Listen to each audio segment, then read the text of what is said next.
राम, हर हर महादेव, राधे राधे। आज है दिन शुक्रवार, हम सभी बहने इकट्ठा भाई।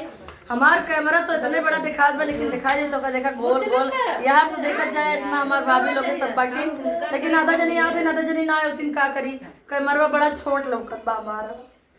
बड़ा कह दो बड़ा कैसे कह दे बताओ, आवे नहीं सब फैल फैल बैठे बड़ा कह दो। एक गाने सुनाइए हमारे राधिका यादव के गीत। भाभी सुना एक गाना सुना। राधिका यादव के गीत चैनल का सपोर्ट किया और थोड़ा सा इनका चैनल थोड़ा समय बचा मोनेटाइज होने के लिए आप सबसे हाथ जोड़ निवेदन है।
भैया बहुत रोना हम वैसे वैसे कुल भाई बहन करता खोचो खोचो रोवे वाले हैं ये करे हमें पहुंचावे ना, हमें कहीं स्टेशन में पहुंचावे, ऐसे पहुंचा कि ना जैसे बाइक धरन बाहर निकल के फिर आता फिर जाता फिर अरे ये तो लागिन बड़े जोर जोर से रोए फिर तो क्या बा फिर अरे मोर भाभी कैसे भाई एक छोड़े आवा तो अब जिन पहुंचावे आओ कब लागिन आस पहुंचे तो ये पापा फोन गड़िया में देख रहे हैं वीडियो कॉलिंग पे हम बहनी रोवा जी ने बहनी रोवा जी बहुत संग काना तो लोटे लागे शेयर कर चाहे भैया ये वीडियो